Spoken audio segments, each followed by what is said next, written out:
Asante sana. Thank you.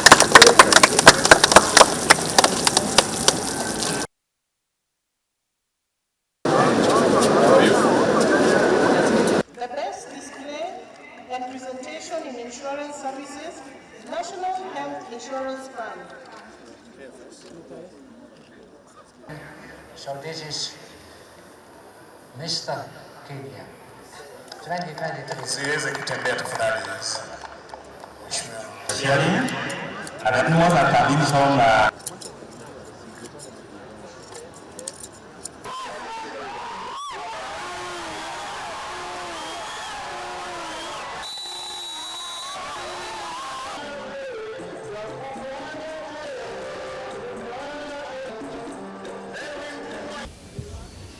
Only a few months ago, in fact a few weeks ago, Kenyans were putting a lot of pressure that they want dialogue, that they want a conversation.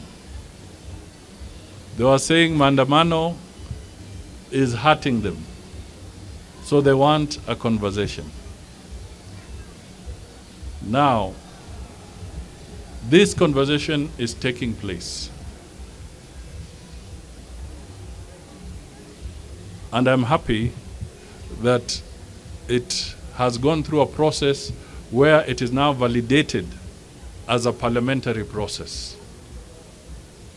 Okay? Now, if it is a parliamentary process, the entity that appropriates funds is Parliament. It is not anywhere else. It is Parliament. So, Parliament can appropriate the resources based on what they looked at as an evaluation of what could come and build up. So they have put some proposition on the table, and I can tell you that these funds are not immune to the audit of the Auditor General. It's public money. It's not immune to the audit process of the Auditor General.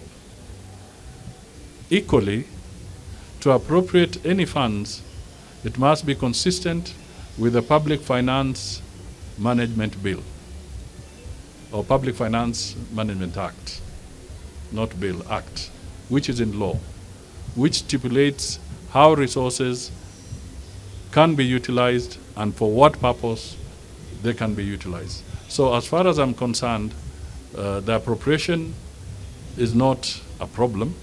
The allocation is not a problem. What we might argue is that we hope and trust that they will do everything in accordance with the law so that there will be no audit queries by the Auditor General. The second thing that I want to point out is that this is a Kenyan process. And I did mention this when I was in Nakuru. It is a Kenyan process. This dialogue is a Kenyan process.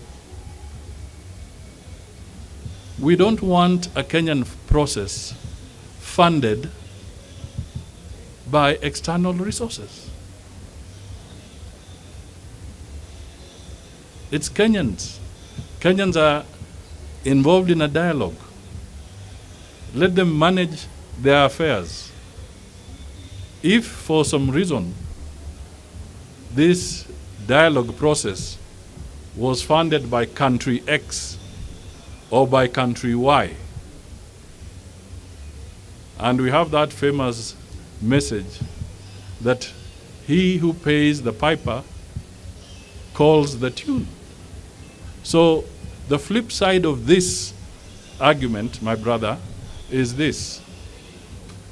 Would Kenyans, or would we want this dialogue that is about Kenyans to be funded by external entities? If you ask me, I'll tell you no. If it is a Kenyan process, let it be funded by Kenyans themselves because it is a Kenyan dialogue. Thank you.